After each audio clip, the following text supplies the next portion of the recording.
Hej, velkommen til Gamerboys. Jeg spiller på min lillebrors computer i dag. Og i dag spiller vi et spil, jeg ikke lige ved, hvad hedder. Men vi er i hvert fald ret gode til det. Det er jo altid noget. Det er de stærkmandbomben. Kan vi nakke ham?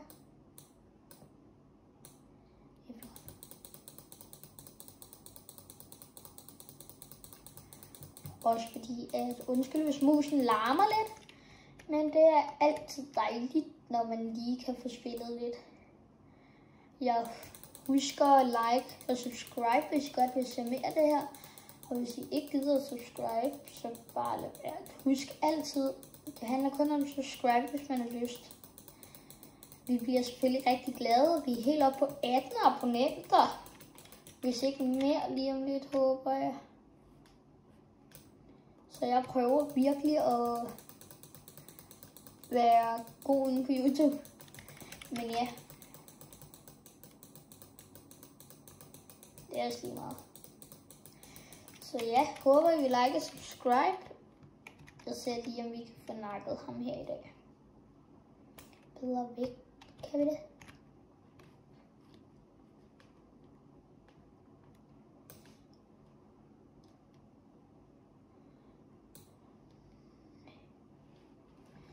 $150.000 eller 850.000. Den tror jeg godt, vi kan få. Altså, den nakker vi. Slam. Fedt nok. Nu er vi... Hvordan får man de her gaver? Ja, plads lige meget. Her så ser vi lige, om vi har råd til bedre æg. Det.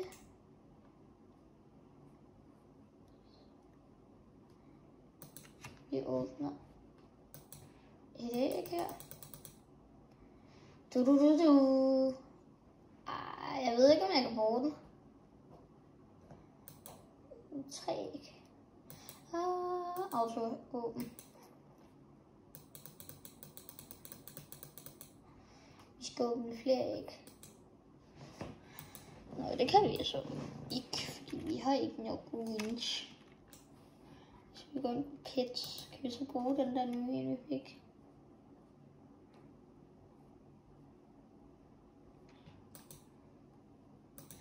Sådan.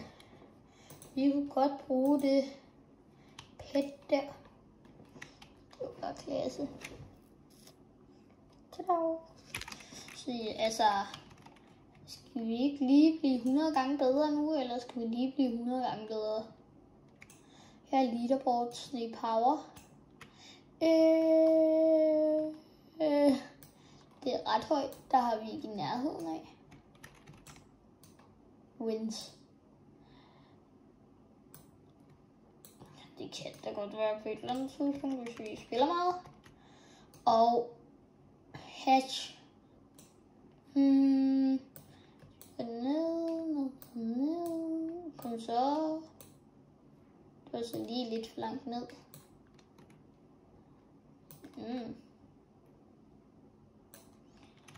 Ham der 105,1 eller andet. Ja, det. Jeg håber, I kan lide sådan nogle her videoer. Og husk at like ekstra meget, hvis I vil have, at vi laver sådan noget her. Og mere sådan noget her, fordi det er selv ret sjovt. Vi skal lige sørge for at klikke ham her. Og vi er ret langt fremme.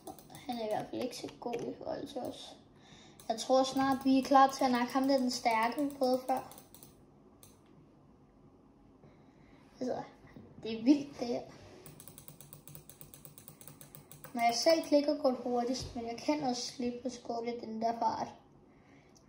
Så det er fint nok. Det er altid dejligt, når man lige kan nakke nogle halvøjer. Vi tager en game til.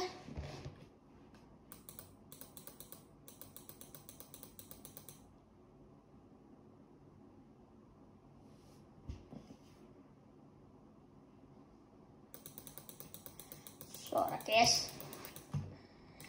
Altså, jeg tror, vi kommer til at kunne nakke ham her i den her video. Man skal jo have 2 millioner. 2 millioner styrke for at kunne nakke ham. Og vi har næsten 2 millioner. Næsten. Men det får vi hurtigt smækket sammen. Nu har vi 2 millioner. Så ser vi, om vi kan nakke ham. Og vi skynder så meget vi kan.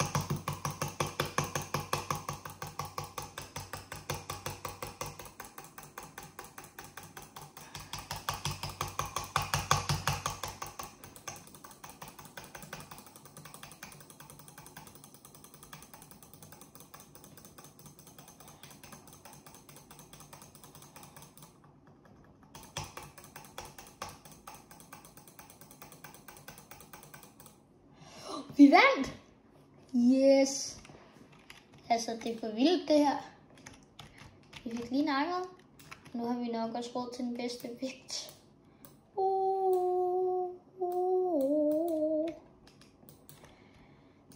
Så handler det bare om at gå i gang.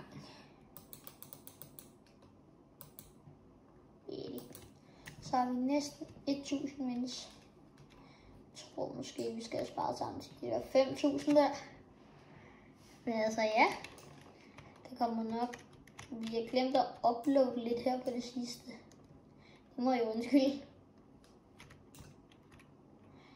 Vi har ikke så mange pets. Vi har ikke så mange forskellige pets. Men det kan altid betale sig at åbne. En common løve. Lige igen. En til common løve. De er glade for de common løver der. Og basic tier. Jeg ville ønske, at vi kunne få sådan et huge pet måske. Tror jeg det måske der. Men altså, det er fint nok med de her hatch. Husk, og hvis I har lyst til at lave sådan noget andet eller anderledes, hvis vi har lavet sådan nogle her videoer, men lige ændre noget ved det, så bare skriv det nede i kommentarfeltet. Fordi vi kigger. Ingen af vores videoer har fået kommentarer endnu. Det er lidt ærgerligt. Fordi nu har vi det bedste team, vi kan få. Det er jeg glad for, at vi lige kunne få hatchet nogle bananer. Det skal man ikke have. Men her, den her, den vinder jeg. Eller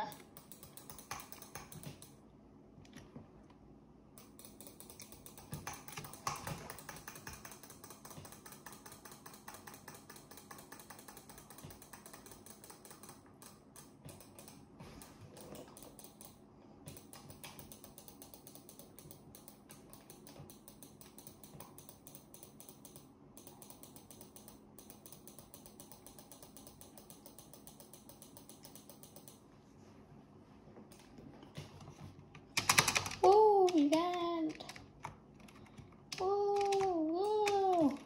Skal vi lige prøve at gå ind i et andet spil?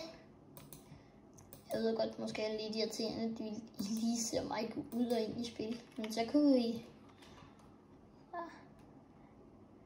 Der er Pet Simulator. Det er bare ikke lige så skægt, synes jeg.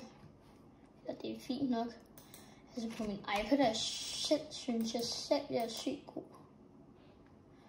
Nu går vi ind i det her spil, som jeg ikke lige ved, hvad det hedder.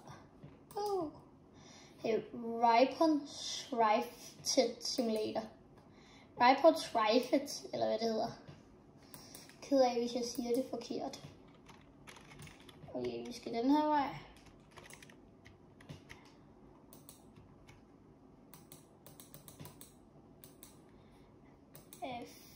Ikke nok lige at se, hvad man kan gøre her. Vi har til at åbne et æg alle sammen. Okay, vi fik en hund. Den er også meget cute. Åbner vi lige en til. Kom så. Kat. Kan ikke få sådan noget chung-chung-agtigt.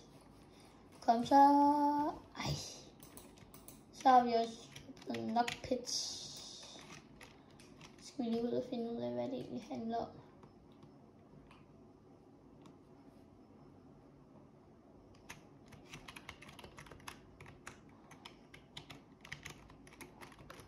Men hey, jeg bare skal stå her og skal nakke en ork eller sådan noget.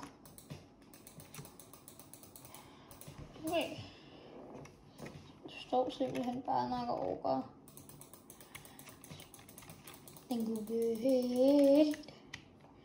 På et tidspunkt har jeg tænkt på at lave en sangvideo, så hvis I kan sende videoer til mig herinde, så kunne I bare lave nogle sange, og jeg synger også.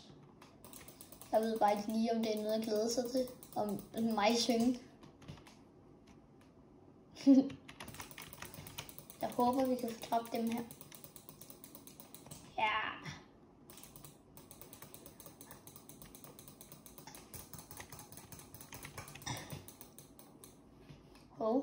Nu skete der noget.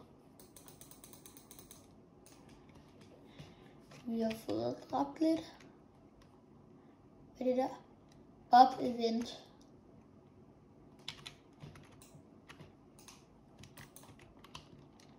Det er sjovt nok. Ingen kills.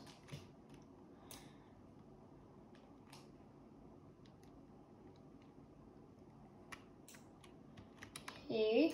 Det her spil har jeg prøvet at spille før. Bare ikke lige på den her computer, vel?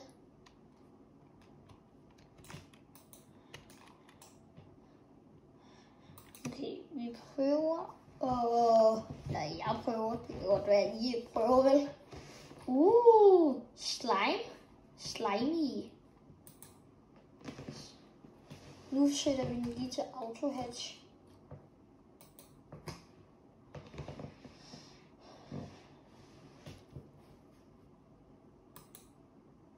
Auto. Den står på auto nu. Så håber jeg bare på, at vi får noget dejligt. Kom så. Legendary. Katte.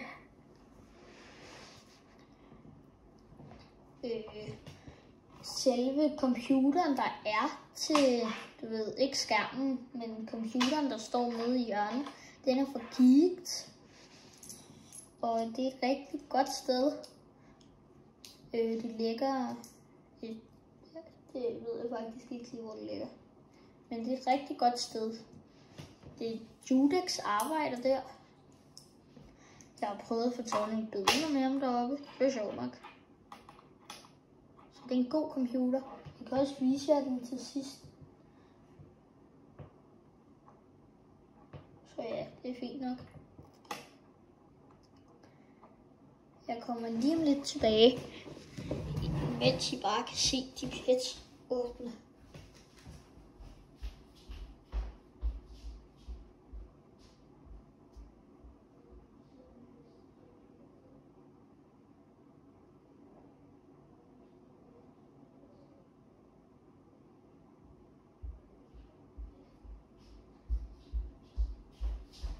Og jeg er tilbage. Den er stoppet med at hatche. Ja. Så håber jeg på, at vi kan skaffe et eller andet. Godt hul om hej. Der er nye ting i Crib Best. Det er mit team. Så ja, det er fedt nok. Nu har jeg et bedre team. Så kan det være, at vi bare skal nakke alle dem her.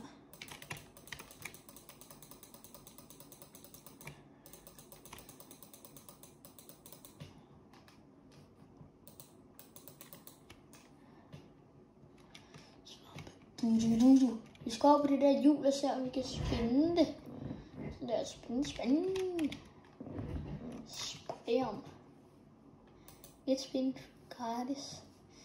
Please, det der, eller den der. Yes. Jeg troede lige, den kunne komme derned. Men den her, den tror jeg også er sygt god. Sjovt nok. Lad os gå ind og kigge på pets. Best. Okay, 12. Sygt. Hvad skader vi nu? skadede vi 109. Det er det bedste pet, vi har. Så det er fuldstændig sygt. At hvis den her video får okay mange visninger, så kan det være, at jeg laver mere af den her. Måske også nogle likes, det er dejligt. Men husk, at hvis I vil starte jeres egen YouTube-kanal, så kan I også skrive noget i kommentarfeltet, hvad det hedder. Så kan det godt være, at I vil like og subscribe. Det vil være hyggeligt nok. Der er også en YouTube-kanal, jeg mener den hedder Sean C. Prøv at gå ind på den. Og der er også rigtig gode videoer.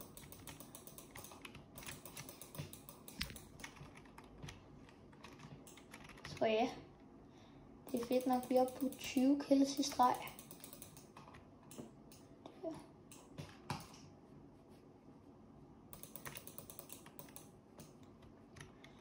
Fedt, nu går vi tilbage, fordi den viser, at vi kan et eller andet.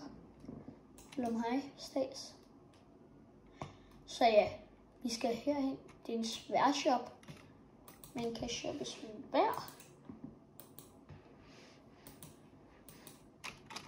Drive it soul. Så går vi lige ind på svær. Så den der på, den har jeg på. Jeg kunne ikke lige få noget der. Oppe i det her event, hvad handler det om? Okay, det var sådan noget der, for mig. 800 epic pets. Jeg har nok aldrig klaret den challenge. Men nu sætter vi den lige til auto. Fordi når man har åbnet 20 æg, og det har vi næsten, så kan man få sådan et... Jeg tror, det var epic eller legendary. Det var et eller andet godt. Håber jeg. Jeg ved det ikke helt. Nu er videoen også ved at være lang, så det kan være, at jeg snart skal stå. Men det er ikke lige meget. Okay, vi fik en epic der.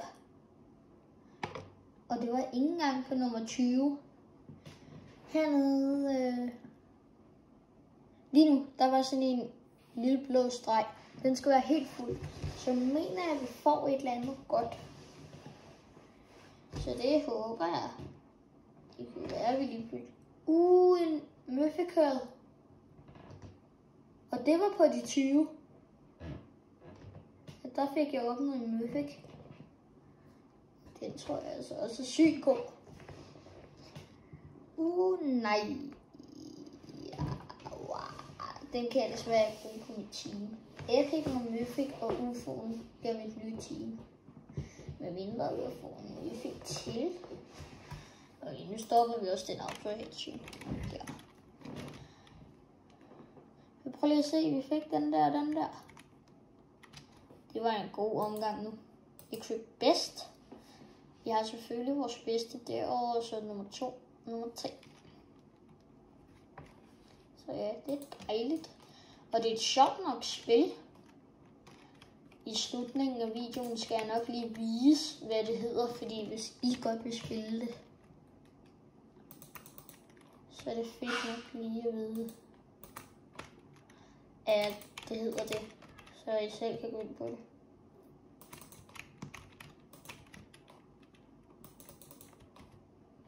Det kan være, at vi skal gå over til svampestedet.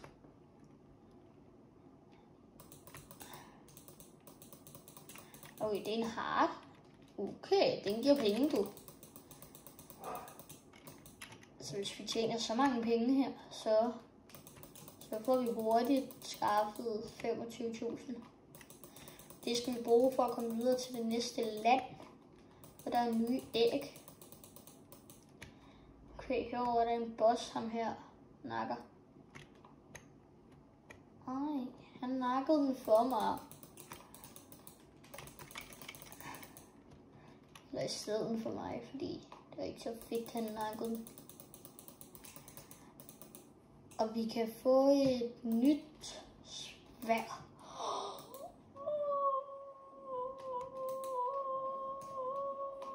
Det bruger vi så også lige penge på, men det er lige meget. Vi får hurtigt skaffet det igen.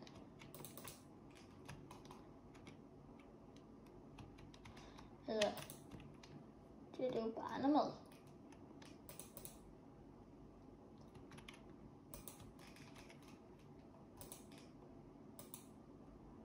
La la la la la la la la la la la. Så gedemand, og tager sjøen fra Ingedal. Vi ser lige, om vi kan få nakket bossen. Selvfølgelig kan vi det. Nu kan vi komme ind til næste land. Vi skal herop.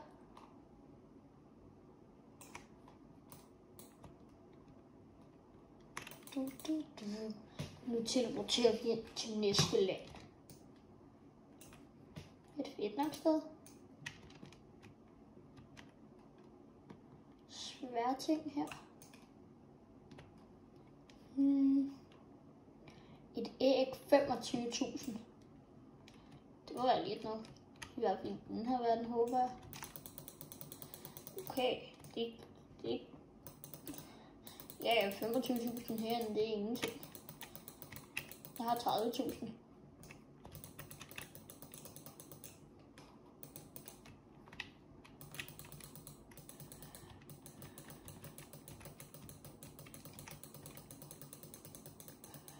Nu har vi oppe i de her 60.000 der, så vi kan åbne 2 af de her æg. Jeg tror også, det vil udskifte denne her og den her. Jeg håber, I kan se det derfra, hvor I står. Det er en lidt dårlig vinkel, jeg har stillet den i, men der var ikke rigtig andre vinkler, jeg kunne stille den i. Jeg håber, vi får den der. Der er dobbelt chance lige nu. Eller der er i hvert fald mere chance, end der plejer at være. Så ja, spider. Den ser sød ud. Det kan jeg ikke rigtig kalde det, men det er lige før vi snart skal begynde at smide nogen i skralderen.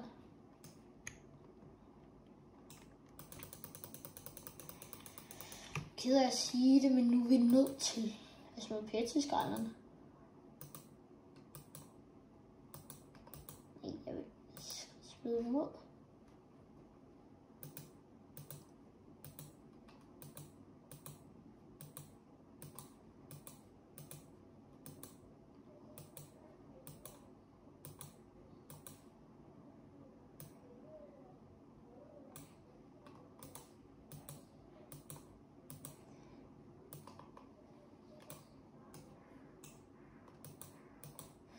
Ja, det tager sin tid.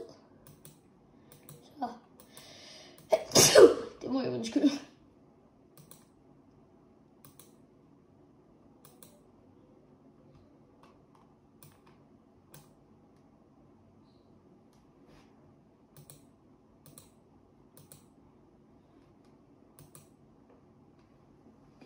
Sådan der. Står vi her. Jeg ser lige, hvor lang tid det tager at nakke sin kiste.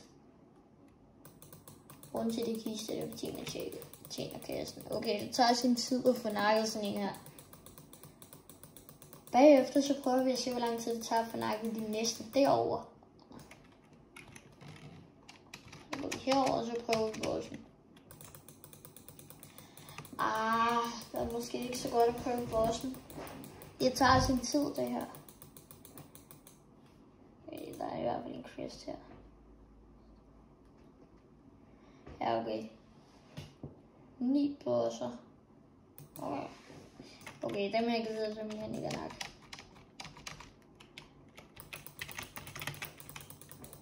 Men jeg er nødt til lige at sige farvel. Jeg laver en video til. Det er det bare etteren. Så ja. Det var fedt. Og jeg vil jo vise jer, hvordan computeren ser ud for Geeked. Den ser sådan ud. Det er fedt nok med noget lyshalløj.